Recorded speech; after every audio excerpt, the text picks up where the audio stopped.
जय हिंद, स्वागत है आपका। मैं हूं नेहा विश्वकर्मा। आप देख रहे हैं लाइव टाइम्स। रुक कर लेते हैं इस वक्त की बड़ी खबर का। भारत पाक तनाव के बीच बैठकों का दौर लगातार जारी है। बड़ी जानकारी है इस वक्त की। केंद्रीय स्वास्थ्य मंत्री जेपी नड्डा ने स्वास्थ्य बुनियादी ढांचों के लिए समीक्षा बैठक की है। तो इस वक्त की बड़ी खबर है, देखिए हर मोर्चे पर भारत की ओर से तमाम जो तैयारियां हैं वो पुख्ता की जा रही है। सुरक्षा बलों की ओर से पूरा मोर्चा संभाल लिया गया है। तो वही स्वास्थ्य बुनियादी ढांचे को लेकर भी तैयारियों पर बैठक की जा रही है। बता दें आपको, बैठक की गई है केंद्रीय स्वास्थ्य मंत्री जेपी नड्डा की ओर से ये अहम बैठक की गई है। तो बड़ी खबर है इस वक्त की, स्वास्थ्य बुनियादी ढांचे की ये अहम बैठक की गई है, जिसकी तस्वीरें भी सामने आई हैं। तमाम बड़े चेहरे नजर आ रहे हैं इस बैठक में। केंद्रीय स्वास्थ्य मंत्री जेपी नड्डा की ओर से ये अहम बैठक बुलाई गई है और ये बैठक की गई है स्वास्थ्य बुनियादी ढांचे की तैयारियों पर। ये अहम बैठक की गई है। भारत और पाकिस्तान के बीच तनाव बढ़ रहा है, स्थिति क्या कुछ है ये लगातार देख रहे हैं हम। और इसी बीच अब स्वास्थ्य बुनियादी ढांचे को लेकर तैयारियों पर ये अहम बैठक की गई है। केंद्रीय स्वास्थ्य मंत्री जेपी नड्डा की ओर से यह अहम बैठक बुलाई गई है और बैठक में तमाम अहम मुद्दों पर चर्चा की गई है। स्वास्थ्य बुनियादी ढांचों की तैयारियां इस बैठक में की गई हैं, यानी भारत की ओर से कहीं भी किसी भी मोर्चे पर किसी भी तरह की कोई कमी ना हो, इसका खास ख्याल रखा जा रहा है। और इस बीच केंद्रीय स्वास्थ्य मंत्री की ओर से ये अहम बैठक बुलाई गई है। बैठक के दौरान उन्होंने तमाम बातों पर चर्चा की है। तो ये बड़ी खबर है, जिस तरह से भारत और पाकिस्तान के बीच स्थिति बनी हुई है, ऐसे में हर मोर्चे पर भारत को तैयार रहने की जरूरत है और वो नजर भी आ रहा है। खुद प्रधानमंत्री लगातार तमाम स्थितियों का जायजा ले रहे हैं। तो वहीं स्वास्थ्य मंत्री की ओर से ये अहम बैठक की गई है और इस बैठक में अहम बातों पर चर्चा भी की गई है। इस वक्त की अहम खबर है, जो तस्वीरें सामने आ रही हैं ये बता रही है कि भारत की ओर से किस तरह से सतर्कता बरती जा रही है। किसी भी मोर्चे पर भारत को कहीं पर भी कमजोर नहीं होना है, ये पुख्ता किया जा रहा है। और इसी बीच ये जो तस्वीर है ये नजर आ रही है कि किस तरह से स्वास्थ्य मंत्री की ओर से तमाम बातों पर चर्चा की गई है, बातचीत की गई है। स्वास्थ्य बुनियादी ढांचों को लेकर इस बैठक में चर्चा की गई है। केंद्रीय स्वास्थ्य मंत्री जेपी नड्डा की ओर से अहम बैठक की गई है। और इस पर ज्यादा जानकारी के लिए हमारे साथ कमलेश सिंह जुड़ चुके हैं। कमलेश, जिस तरह से ये बैठक की गई है, क्या समझा जाए, क्योंकि स्थिति तो साफ है, किस तरह से दोनों देशों के बीच में स्थिति बनी हुई है, यानी भारत हर तरह से तैयार रहना चाहता है। नहीं, निश्चित रूप से जो आप कह सकते हैं कि एक तरह से टेंस माहौल है भारत और पाकिस्तान के बीच है, इसलिए ये केंद्रीय स्वास्थ्य मंत्री जेपी नड्डा ने बैठक बुलाई है और सभी राज्य सरकारों को निर्देश दिया है कि अपने अपने अस्पतालों में समुचित व्यवस्था की जाए। इसलिए महत्वपूर्ण बैठक, क्योंकि ये बैठक स्वास्थ्य मंत्रालय में कुछ स्वास्थ्य मंत्रालय से जुड़े अधिकारी, वहाँ के सचिव और कई आला अधिकारी मौजूद है। निश्चित रूप से जो स्थिति है खासकर अस्पतालों में देश भर में, उनको कहा जा रहा है कि पर्याप्त रूप से आप ब्लड बैंक रखें, दवाइयाँ रखें और जरूरी जो फेस सेविंग ड्रग्स है यहाँ पर जरूर रखें। इसलिए बैठक बुलाई गई है, क्योंकि कभी भी ये स्थिति खराब हो सकती है या स्थिति एस्केलेट कर सकती है और इस स्थिति में किसी भी हालत में इन जरूरी चीजों की पर्याप्तता कम ना हो, इसलिए ये बैठक बुलाई गई। बिल्कुल, बैठक बुलाई गई है और क्या कुछ बातें की गई हैं, क्या कुछ अहम चर्चा की गई है इस बैठक के दौरान, किस तरह से काम किया जाएगा आगे, किस तरह से तैयारियां की जाएंगी और क्या कुछ बातचीत हुई है वहाँ पर? जैसा मैंने आपको बताया कि इसमें इस बैठक में इसलिए स्वास्थ्य सचिव के साथ और राज्यों के सचिवों के साथ बैठक जो हो रही है, जो वीडियो कॉन्फ्रेंसिंग के जरिए ये बैठक हो रही है, उस बैठक में यही कहा गया कि आप पर्याप्त रूप से जो लाइफ सेविंग ड्रग्स है उसको अवेलेबल रखें जिला के अस्पतालों में और कम से कम किसी भी हालत में लाइफ सेविंग ड्रग्स की किल्लत ना हो पाए। खासकर पंजाब, राजस्थान और जम्मू कश्मीर के राज्यों को विशेष रियायत दी गई। इसके अलावा जो 10 राज्य ऐसे हैं जिसकी सीमा अंतर्राष्ट्रीय सीमा से लगती है, उन राज्यों को भी निर्देश दिए गए कि आप अपने अपने जिला अस्पतालों में और मंडल अस्पतालों में इस तरह की व्यवस्था करें और 24/7 व्यवस्था करें कि लोग स्वास्थ्य कर्मी मौजूद हैं। और इसके साथ साथ ये भी निर्देश दिया गया कि जितने भी स्वास्थ्य कर्मी इन इलाकों के हैं उनकी छुट्टियां रद्द की जाए, वो 24/7 काम करने के लिए मौजूद हो। यानी जो संवेदनशील क्षेत्र हैं, जो पाकिस्तान के बॉर्डर से जुड़े हुए हैं, उन क्षेत्रों पर खास ध्यान दिया जाए और किस तरह से आगे इस पर रणनीति और बनाई जाएगी। क्या कोई टीमों का भी गठन किया गया है कमलेश?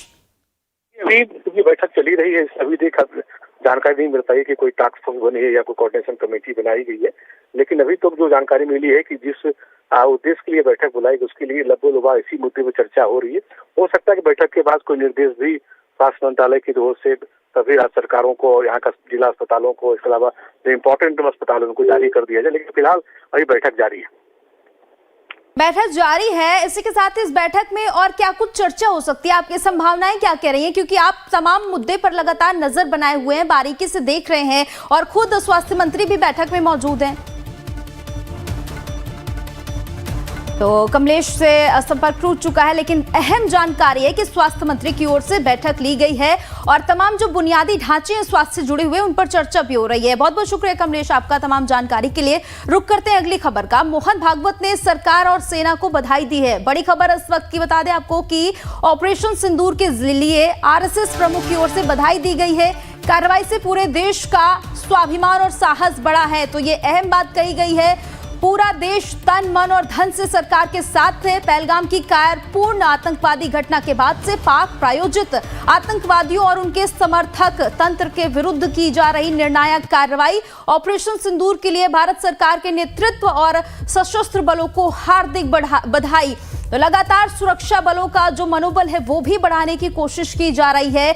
आरएसएस प्रमुख की ओर से देखिए ये पोस्ट किया गया है, बधाई दी गई है। हिंदू तीर्थयात्रियों के क्रूर हत्याकांड में पीड़ित परिवारों और पूरे देश को न्याय दिलाने के लिए की जा रही कार्रवाई से पूरे देश का स्वाभिमान और साहस बढ़ा है। पाकिस्तान में आतंकवादियों, उनके बुनियादी ढांचे और सहायक तंत्र के विरुद्ध की जा रही सैन्य कार्रवाई से देश सुरक्षित है और लगातार इस पर सभी की प्रतिक्रियाएं भी सामने आ रही हैं। राष्ट्रीय संकट की इस घड़ी में पूरा देश तन मन और धन से देश की सरकार और सशस्त्र बलों के साथ खड़ा है। हम भारतीय सीमा पर धार्मिक स्थलों और नागरिक बस्तियों पर पाकिस्तानी सेना द्वारा किए गए हमलों की निंदा करते हैं। इन हमलों के शिकार हुए लोगों के परिवारों के प्रति अपनी हार्दिक संवेदना व्यक्त करते हैं। तो तमाम जो बड़ी बड़ी हस्तियां हैं, चाहे वो राजनीतिक क्षेत्र से हो, चाहे फिल्म जगत से हो या फिर क्रिकेट से जुड़े हुए तमाम बड़े लोग सामने आ रहे हैं और भारतीय सशस्त्र बलों का मनोबल बढ़ा रहे हैं। इसी बीच देखिए ये बड़ा लंबा चौड़ा पोस्ट किया गया है, किस तरह से पाकिस्तान की कायराना हरकत को भारत की ओर से अंजाम दिया गया है और इस पर लगातार प्रतिक्रियाएं सामने आ रही हैं।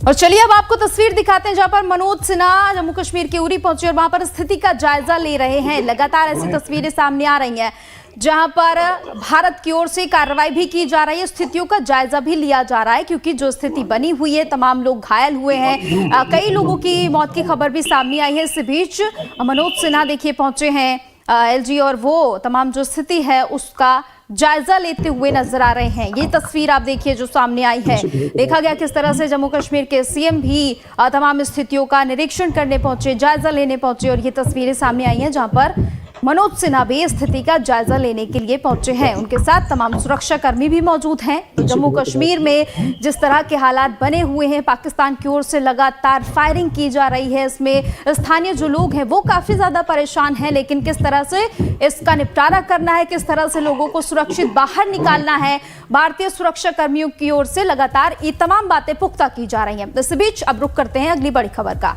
पीएम शहबाज शरीफ की फिर से किरकिरी हुई है। बता दें आपको पाकिस्तानी सांसद ने अपने पीएम को बुजदिल कहा है। तो देखिए किस तरह से पाकिस्तानी खुद ही अपनी बेइज्जती करते हुए नजर आ रहे हैं। शहबाज पीएम का बता दें आपको मोदी का नाम तक नहीं ले सकते, ये भी कहा गया है। पाकिस्तान की सेना हतोत्साहित है, तो इस तरह की बयानबाजी खुद पाकिस्तानी कर रहे हैं। पीएम मोदी का नाम तक नहीं ले सकते शहबाज शरीफ, ये कहा गया है।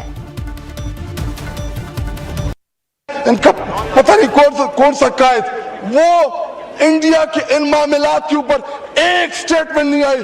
जनाब डिप्टी स्पीकर साहब, मुझे टीपू सुल्तान के वो एक कॉल याद आ रहा है कि अगर एक लश्कर जिसका सरदार शेर हो और उसके साथ लश्कर में गीदड़ हो तो वो शेरों की तरह लड़ते हैं। अगर शेरों का लश्कर उसका सरदार गीदड़ हो तो वो नहीं लड़ सकते, वो जंगे हार लेते हैं। इस वक्त बॉर्डर पे खड़ा वो फौजी जो हमसे तवक्को रखता है कि हमारा लीडर जो कौमी लीडर होता है या जो वज़ीर आज़म होता है वो आईना होता है, वो फेस होता है, उसकी तवक्को है कि हमारी सियासी क़यादत वो दलेरी के साथ मुकाबला करेगी। जी वाइंड अप करें, जुम्मे का टाइम है। आखिरी 2 मिनट दे जी। लेकिन जब आपका वज़ीर आज़म, जब आपका लीडर बुज़दिल हो, वो मोदी का नाम ना ले सके, उसको आप क्या पैगाम दे रहे बॉर्डर पे लड़ने वाले उस जवान को? तो पाकिस्तान की तस्वीरें खुद ही सब कुछ बयां कर रही हैं। इस बीच रुक कर लेते हैं अगली बड़ी खबर का। सुरक्षा को देखते हुए केंद्र सरकार की ओर से बड़ा फैसला लिया गया है। टेरिटोरियल आर्मी रूल 1948 के तहत आर्मी को शक्तियां, प्रादेशिक सेना को ड्यूटी पर बुलाने की शक्ति जरूरत पड़ने पर, बता दें आपको, बुलाई जाएगी प्रादेशिक सेना। तो ये अहम जानकारी है, जरूरत पड़ने पर प्रादेशिक सेना बुलाई जाएगी। आपको बता दें कि प्रादेशिक सेना अंशकालिक स्वयंसेवकों से बना एक सैन्य रिजर्व बल है जो भारतीय सेना को सहायता सेवाएं प्रदान करता है। इसमें अधिकारी, जूनियर कमीशन और इसी के साथ ही अधिकारी, गैर कमीशन अधिकारी और अन्य कार्मिक शामिल हैं जो भारतीय सेना में उन लोगों के समान रैंक रखते हैं और नागरिक व्यवसायों को भी बनाए रखते हैं।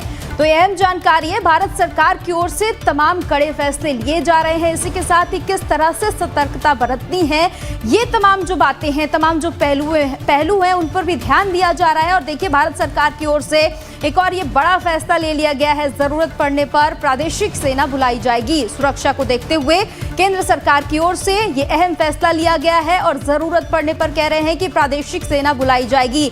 टेरिटोरियल आर्मी रूल 1948 के तहत आर्मी शक्तियों का प्रयोग किया जाएगा। प्रादेशिक सेना को ड्यूटी पर बुलाने की शक्ति दी गई है। तो अहम जानकारी है, इस वक्त की जरूरत पड़ने पर प्रादेशिक सेना बुलाई जाएगी। इस वक्त की ये बड़ी और अहम खबर है। भारत सरकार की ओर से सुरक्षा को देखते हुए बड़ा फैसला लिया गया है और इस बड़े फैसले के अनुसार भारत सरकार की ओर से कहा गया है, टेरिटोरियल आर्मी रूल 1948 के तहत आर्मी को शक्तियां प्रदान की जाएंगी। प्रादेशिक सेना को ड्यूटी पर बुलाने की शक्ति दी गई है। तो यह अहम जानकारी है, इस वक्त की केंद्र सरकार की ओर से ये बड़ा फैसला लिया गया है और कह रहे हैं कि जरूरत पड़ने पर प्रादेशिक सेना भी बुलाई जाएगी। और अब रुक करते हैं अगली बड़ी खबर का। अगली खबर का बता दें आपको, एक खास खबर सामने आ रही है। प्रेस इंफॉर्मेशन ब्यूरो ने पाकिस्तान के एक और झूठे दावे का पर्दाफाश कर दिया है। पाकिस्तानी सोशल मीडिया पर एक वीडियो शेयर किया गया है और दावा किया जा रहा है कि मुजफ्फराबाद में, बता दें आपको, ये जो वीडियो सामने आया है इसको लेकर तमाम जो दावे हैं वो किए जा रहे हैं। और जिस वीडियो को शेयर किया जा रहा है वो 14 अक्टूबर 2014 की है, जब भारतीय वायुसेना की सुखोई Su-30 MKI महाराष्ट्र के पुणे अहमदनगर राजमार्ग के पास कुलबाड़ी गांव में दुर्घटनाग्रस्त हो गई थी। तो ये खबर पूरी तरह से गलत है, क्योंकि पाकिस्तान की ओर से लगातार तमाम जो गलत खबरें हैं वो फैलाई जा रही हैं। और इसी बीच भारत की ओर से स्पष्ट किया गया है कि ये जो वीडियो है, जो भी पोस्ट है, वो किस तरह से कहां तक भ्रामक है। सुखोई विमान को दुश्मन मुल्क में मार गिराया गया है, ये सिर्फ और सिर्फ पाकिस्तान की तरफ से फैलाया जा रहा अफवाह है। तो देखिए, ये जो खबर सामने आ रही है, ये हम आपको बता दें कि किस तरह से पाकिस्तान की ओर से एक झूठा प्रोपेगेंडा फैलाने की कोशिश की जा रही है।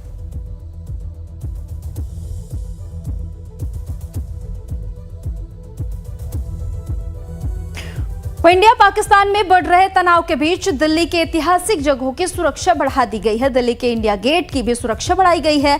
पुलिस द्वारा कर्तव्य पथ को खाली कराया जा रहा है। जो लोग आ रहे हैं उनको समझाकर पुलिस पीछे हटा रही है। पाकिस्तान द्वारा किए गए नापाक हरकतों के बाद पूरे देश भर में सुरक्षा अलर्ट है। दिल्ली के वो तमाम जगह जो ऐतिहासिक हैं उन पे अलर्ट है। लाल किला, कुतुब मीनार और इंडिया गेट पे जो सिक्योरिटी है वो बढ़ा दी गई है, पुलिस सिक्योरिटी।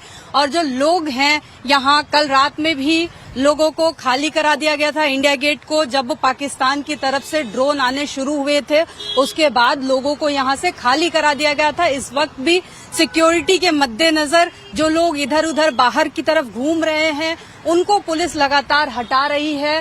साथ ही साथ ये ध्यान रखा जा रहा है कि किसी भी तरीके का कोई भी मिस क्रिएट ना हो, लोगों की ज्यादा भीड़ इकट्ठी ना हो। पुलिस लगातार अलर्ट पे है और जो लोग यहाँ बीच में कर्तव्य पथ पे हैं उनको हटाया जा रहा है, हटा के पार्क की तरफ भेजा जा रहा है दोनों तरफ से। साथ ही साथ जो सिक्योरिटी है इंडिया गेट की वो पूरी तरीके से बढ़ाई गई है। आम दिनों में यहाँ पे जितना पुलिस बल रहता है उससे ज्यादा आज कल रात के बाद से ही, क्योंकि देश की राजधानी है दिल्ली, ऐसे में दिल्ली में भी हाई अलर्ट है और ऐसे तमाम जगह जहां थोड़ी भी आशंका है कि यहाँ पाकिस्तान हमला कर सकता है या कोई और नापाक हरकत कर सकता है, उन सभी जगहों पर पूरी तरीके से अलर्ट रखा गया है। पूरी तरीके से जो प्रशासन है, दिल्ली पुलिस है, वो अलर्ट मोड पे नजर आ रही है और इंडिया गेट पे भी पूरा ख्याल रखा जा रहा है कि किसी तरीके का भी यहाँ जो जरूरत से ज्यादा गैदरिंग है, भीड़भाड़ है, वो ना बढ़े और किसी भी तरीके की परेशानी ना हो। लोगों को भी सचेत रहने की जरूरत है। साथ ही साथ लोगों को जो सरकार की गाइडलाइन आ रही है उसका भी पालन करने की जरूरत है। वीडियो जर्नलिस्ट विक्रम डोगरा के साथ मैं खुशबू सिंह, लाइव टाइम्स दिल्ली। और दिल्ली के लाल किले पर सीआईएसएफ और दिल्ली पुलिस के और भी जवान तैनात किए गए हैं। मौके से जायजा लिया हमारे संवाददाता प्रशांत त्रिपाठी ने। भारत पाकिस्तान के बढ़ते तनाव के बीच में कई ऐतिहासिक जगहों पे सिक्योरिटी बढ़ा दी गई है। इस समय हम लाल किले पे मौजूद हैं और लाल किले पे आप देख सकते हैं कि लगातार हॉर्न वगैरह देके जो पब्लिक आई है उसको हटाया जा रहा है। सीआईएसएफ और दिल्ली पुलिस के जो जवान हैं वो लगातार लोगों को कह रहे हैं कि आप इस जगह को खाली कर दीजिए। इसके अलावा जो एयर जोन है उसको बोल दिया गया है कि अब इसमें ड्रोन्स वगैरह को उड़ाना मना है, यानी कि साफ तौर पे जो हाई अलर्ट है वो घोषित कर दिया गया है। और इसी के मद्देनजर देख सकते हैं कि सायरन के थ्रू जो है लोगों को यहाँ चेताया भी जा रहा है और जाहिर है सीआईएसएफ और दिल्ली पुलिस के जो जवान हैं इसकी सुरक्षा में लगे हुए हैं और लगातार वो कोशिश कर रहे हैं कि चूंकि माहौल स्थितियां सही नहीं है, उन स्थितियों को कंट्रोल में रखा जाए और उसी के मद्देनजर ये सारी कवायद है और कोशिश की जा रही है कि सुरक्षा व्यवस्था को बढ़ा के रखा जाए ताकि जो दिल्ली वासी हैं वो सुरक्षित रह सकें। कैमरामैन राजू चौहान के साथ मैं प्रशांत त्रिपाठी, लाइव टाइम्स दिल्ली। भारत पाकिस्तान के बीच जो हालात बने हुए हैं उसको लेकर हमारे संवाददाता ने दिल्ली में लोगों से बातचीत की है। लोगों ने क्या कुछ कहा, आपको सुनाते हैं। पाकिस्तान अपनी हरकतों से बाज नहीं आ रहा, वो बार बार आम नागरिकों को निशाना बना रहा। ऐसे में बातचीत करने के लिए दिल्ली के दरियागंज में हम मौजूद हैं। पाकिस्तान को कैसे सबक सिखाएं ये जनता बताएगी और सेना उसको फॉलो करेगी। जाहिर है सेना कैसे पाकिस्तान को सबक सिखाए जो आतंकी गतिविधियां वो हमारे खिलाफ करता है। जो मोदी जी कर रहे हैं बहुत अच्छा कर रहे हैं और उन्होंने प्रतिज्ञा ली थी कि मैंने ये कुछ ना कुछ करना है, उन्होंने करके दिखा दिया। जिनके घर उजड़े हैं, जिनकी बेटियों के नुकसान हुआ है, उनकी भरपाई तो कहीं ना कहीं तो पूरी, ये अपनी आदतों से अभी भी बाज नहीं आएगा, सारी जिंदगी नहीं आएगा। पाकिस्तान पे भरोसा नहीं है कि वो बाज आए, तो उसका इलाज क्या है? इलाज तो बताइए ताकि वो करे सेना। सर ये तो नेता लोग करेंगे, हम छोटे आदमी या बड़े वाले आदमी वाली बात। आप चाहते क्या है? देश के नागरिक हैं, कुछ तो चाहते होंगे। हम तो चाहते हैं कि जो भी हो एक दफा अब फैसला हो जाना चाहिए, इस तरफ या उस तरफ। उम्र कितनी हो गई आप? 75। 75 साल के बुजुर्ग आर पार की बात कर रहे हैं। समझ सकते हैं आप कि हमारे बुजुर्ग आर पार भी अब चाहते हैं। आप बताइए मुझे कि क्या करना चाहिए, कैसे हिसाब पाकिस्तान का क्लियर किया जाए, बराबर किया जाए? पाकिस्तान का हिसाब देखो जी, आर पार का ही होना चाहिए। बहुत हो लिया, बहुत गलतियां उसकी माफ कर दी, अब ये गलती माफ करने वाले नहीं है। इनने बहुत घर उजाड़ दिए हैं लोगों की, कोई उनके ऊपर ध्यान देने वाला नहीं था। हमारे मोदी जी आए हैं जिन्होंने अपना अरब कंट्री का दौरा छोड़कर सबसे पहले उन लोगों का देखने आए कि उनके साथ कितनी बड़ी जास्ती करी है पाकिस्तान ने। अभी जो लड़ाई चल रही है, पाकिस्तान आम पब्लिक को निशाना बना रही है। पाकिस्तान को कैसे सबक सिखाएं? पाकिस्तान को सेना हमारी बहुत सबक सिखाने के लिए बिल्कुल सक्षम है और पब्लिक उनके पीछे खड़ी है। कोई भी अगर हमारी सेना के ऊपर कोई भी ऐसी जरूरत पड़ती है, हर एक पब्लिक उसके लिए तैयार है। तुरंत किसी चीज की भी सेना को मदद चाहिए, हमारी पब्लिक पहले होगी। चलिए, क्या करें हसर पाकिस्तान का? पाकिस्तान का हसर वही होना चाहिए कि इसको हर तरह से दबाव बना करके, इसको प्रेशर में ला करके चारों तरफ से इसका बिल्कुल जो है एक बार लड़ाई में इसको हर तरह से जो है दबाव बनाना चाहिए ताकि ये दोबारा जो है ये हरकत ना करे। क्या करें साहब, पाकिस्तान कैसे मानेगा? का तो जनाजा निकाल देना चाहिए सर, जिस तरह हमारे साथ कर रहा है उसका तो जनाजा निकालना चाहिए। हमारे मोदी जी लगे हुए हैं, उसका निकाल के ही छोड़ेंगे। हाँ जी, हमारी फौज तैयार है उसके लिए। चलिए, फौज तैयार है और फौज जो है अपना हिसाब किताब लेगी। आप मुझे बताइए कि पाकिस्तान मानेगा क्या? पाकिस्तान जल्दी मानने वाला नहीं है, उसको वो सीधे हाथ नहीं मानता कभी भी। जब तक मोदी हमारा है जब भी मानेगा, मोदी नहीं होता तो मानता भी नहीं जल्दी। कुछ कह रहे हैं आप? अभी मैं कश्मीरी गेट से मेट्रो से उतरा हूँ, तो ई रिक्शा में बैठा हूँ, तो 2-3 लोग बैठे हुए थे। जैसे आते हैं, अरे मोदी तो वो गीदड़ भपकी दे रहा है, कुछ नहीं करने वाला, उसका बस का कुछ नहीं है। उसके बावजूद भी तुम इतनी मारे खा रहे हो, उसके बावजूद भी तुम्हारे को चैन नहीं आ रहा, तो तुम क्या चाहते हो? चलिए, जाहिर है मोदी जो सोचता है वो करके छोड़ता है, और वो बिना करे छोड़ेगा नहीं। हमेशा उसका साथ हम लोग देने के लिए तैयार हैं। सेना कैसे सबक सिखा दे?